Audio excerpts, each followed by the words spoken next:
Glacier में फंसे मजदूरों को बचाने के लिए युद्ध स्तर पर बचाव और राहत का काम जारी है। सेना के 200 जवान समेत कई टीमें पिछले 24 घंटे से रेस्क्यू कार्य में जुटी हैं। वहीं हेली रेस्क्यू टीम की मदद से बचाव काम में और तेजी आ गई है। रेस्क्यू ऑपरेशन में सेना के 6 हेलीकॉप्टर तैनात किए गए हैं, जो रेस्क्यू किए गए मजदूरों को जोशीमठ पहुंचा रहे हैं, ताकि उन्हें समय से उचित इलाज मिल सके।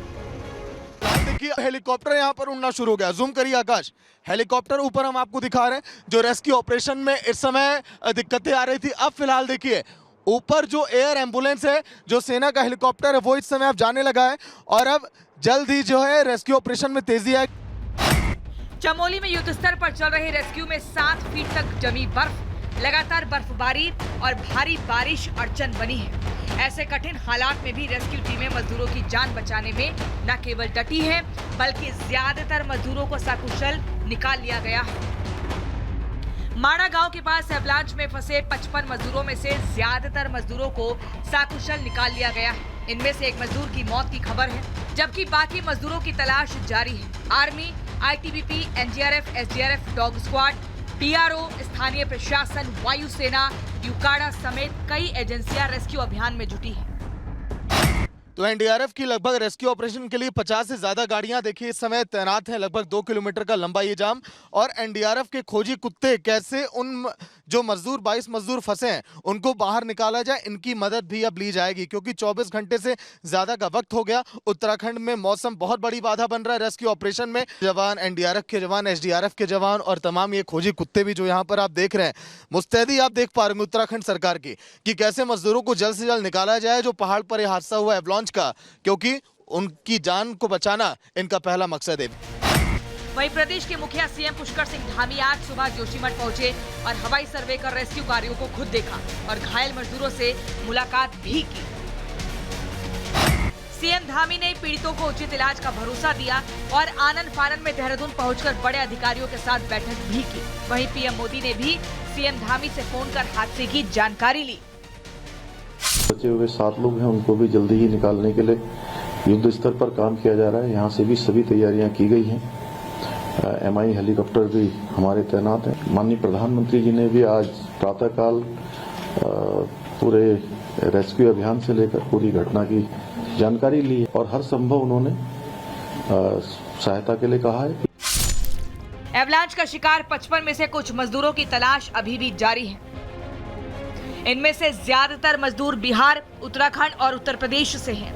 तीनों राज्यों से करीब 11-11, जम्मू कश्मीर और पंजाब से 1-1, जबकि 5 मजदूर हिमाचल के निवासी हैं। वहीं 15 मजदूरों का पता लगाया जा रहा है। उम्मीद जताई जा रही है बाकी मजदूरों को भी जल्द से जल्द निकाल लिया जाएगा। और हम लोग हैं, हमारी रेस्क्यू टीम है, एनडीआरएफ की टीम है, SIOLI है जो उसकी टीम है, 1st बटालियन की रेस्क्यू टीम है, वो पहुंची हुई है वहाँ पे। तो आई होप शाम तक आपको अच्छी खबर मिलेगी। चमोली में एवलांच के अलावा लैंडस्लाइड में भी भारी नुकसान हुआ है। सड़क पर बड़े बड़े पत्थर गिरने से 10 किलोमीटर लंबा जाम लग गया। हालांकि सड़क से मलबा हटाने का काम जारी है।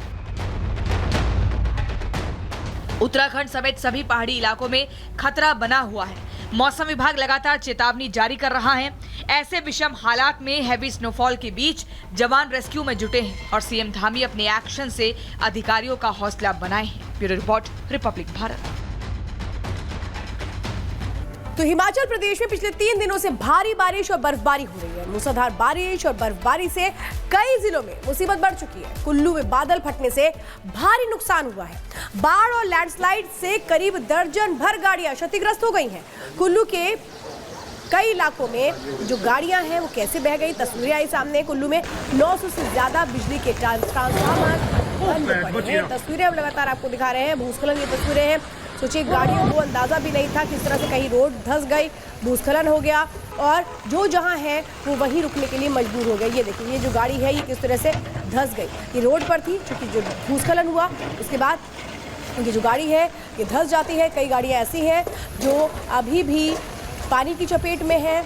तो आप ये समझिए जो स्थितियां हैं वो किस तरह से पहाड़ों पर इस वक्त विकट बनी हुई है। और हमारी सहयोगी ऋतु ने वहां पर एक रिपोर्ट भेजी है, वो देखिए।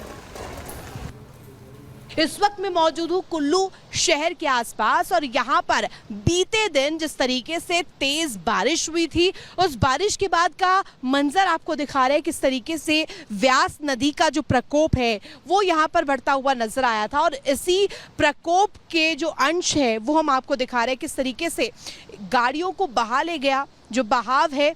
और इस दौरान की तस्वीर किस कदर रही होगी, उस दौरान का मंजर कैसा रहा होगा, ये हम तस्वीरों के जरिए जरा समझ सकते हैं। इस वक्त भी आपको तस्वीरों में एक ऑल्टो कार नजर आ रही होगी जो कि उस दौरान यहाँ फंस गई थी जब व्यास नदी का पानी जो है वो नदी का जो रास्ता है उससे उफन कर शहर की तरफ आगे बढ़ चुका था और इस रूट पर आ गया था। आपको दिखा देते हैं वो मलबा भी जो कि पानी के साथ साथ यहाँ पर बहकर चला आया था, वो तस्वीर भी आपको दिखाते हैं। और यहाँ पर भीषण तांडव देखने को मिला था, जल तांडव यहाँ पर एक तरह से आप कहिए तो देखने को मिला था। इस तरफ जो कुल्लू का बस स्टेशन है वो है, आपको नजर आ रही होगी हिमाचल प्रदेश की जो पथ परिवहन निगम की गाड़ियां हैं वो भी आपको दिखाई दे रही होंगी। और व्यास नदी का रौद्र रूप जरा देखिए आप, यही वो रौद्र रूप है जिसका शिकार यहाँ पर ये तमाम गाड़ियां हुई थी, ये पूरा इलाका हुआ था।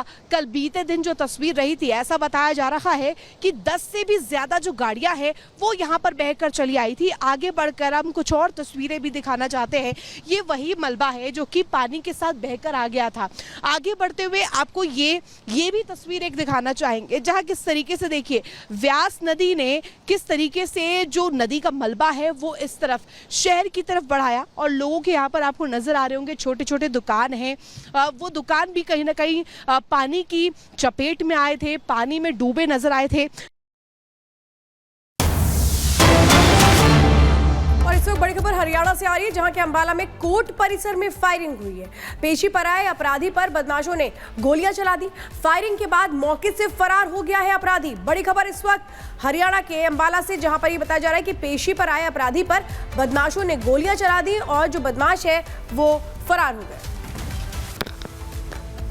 हालांकि सवाल यह है कि वहां पर सुरक्षा कर्मी भी होते हैं, तो किस तरह से ये लोग वहां पर पहुंच गए। पेशी के लिए जो शख्स आया था उस पर गोलियां चलाई जाती हैं और ये बताया जा रहा है जो वो लोग जो गोलियां चला रहे थे वो अपराधी फरार भी हो गए। ये तस्वीरें हम लगातार आपको दिखा रहे हैं कैसे वहां पर ईंटें भी नजर आ रहे हैं, गोलियां चलाई गई हैं। यानी कि सीधा सीधा एक तरह से क्या कोशिश थी कि जो पेशी पर अपराधी आया है उसको छुड़ा लिया जाए।